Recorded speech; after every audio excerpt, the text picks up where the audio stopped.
Parker, that's Jose Mourinho with Tony. Richie, what's your take on that interview? There's a couple of points, but, you know, his point about the confidence levels within that team, which we all felt were kind of battered after the results that had gone before. Like, is that fair comment from him? Or is it his job? Should he be boosting up the confidence level of his players? I think it's a bit of both. I think if you lose a couple of games, you're on the back of, or get 2 or 3 poor results, back of public criticism, media criticism, it's bound to impact confidence. Is it the manager's job? I'd love to know what Mourinho thinks his role is in the morale or the confidence of the dressing room. Like, before the game, in the last couple of days, he says some players care more than others.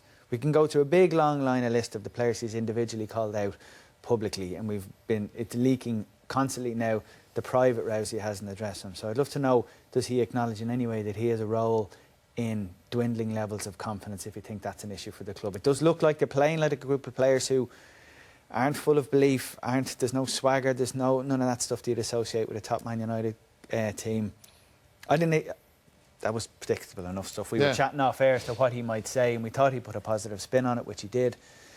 It doesn't matter what he says anymore. What mattered was the result and the performance and the results over the last few weeks. And if he was the manager who could impact it and stop the slide or come up with a solution, we'd have seen it by now. We're not waiting for him to produce a rabbit out of a hat tonight and then go, oh, okay, he's the man. Let him stay in the job. It's beyond them. Yeah, so then it's just inevitable. Bye-bye Jose at some point soon. Well, I did say at the start of the programme tonight that I think it is over. I think it's stark. The results are just not good enough. The performance, the way Manchester United play, just not good enough. And you could hear a pin drop tonight at Old Trafford. You could hear all the players shouting. You could hear the coaches shouting. I know Roy Keane back in the day said there was lack of atmosphere because of the prawn sandwich brigade, because they were... The corporate stuff, yeah. Yeah, the corporate stuff.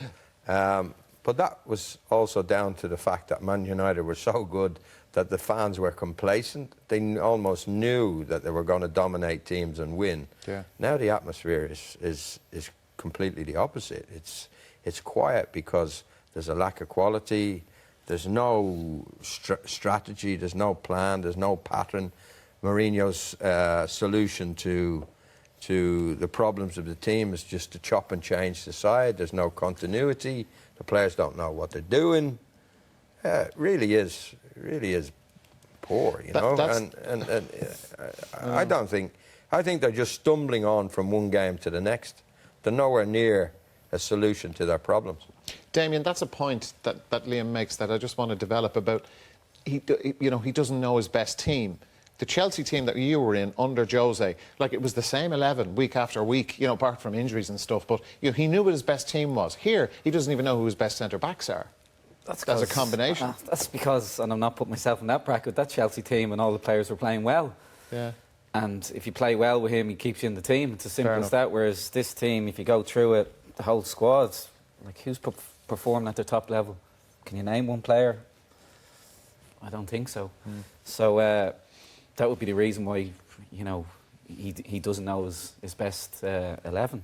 And in saying that, I think there's players in that starting 11 tonight that aren't good enough to start in aren't good enough to be in a Manchester United squad, let alone a team, for me. But Damien, when you were playing for him at Chelsea, if there was an injury, the guy would come in and know exactly how he was required to play. He would know the position because it was well rehearsed, it was drilled, well drilled. I don't see this at the Man United side. I just don't. And why do you think that is? Because like, one week he's playing 3 at the back with wing backs. The next week he's dropping Fellaini in at centre back, and it's stuff that the players must be scratching their heads saying, "I wonder what he's going to ask us to do this week."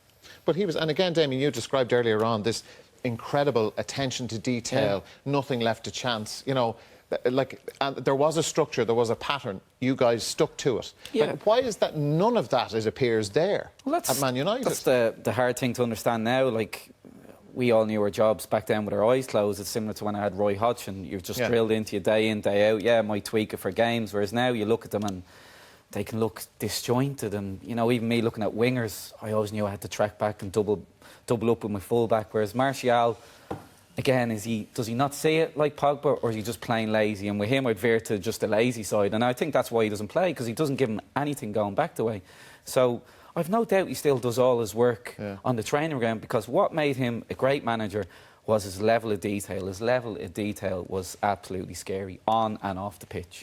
I think he's inherited a very poor side. I'll give him that. But he hasn't improved it with the players he's bought. Well, a lot of the players he's bought. You know, certainly in defence. We mentioned Bailly and Lindelof.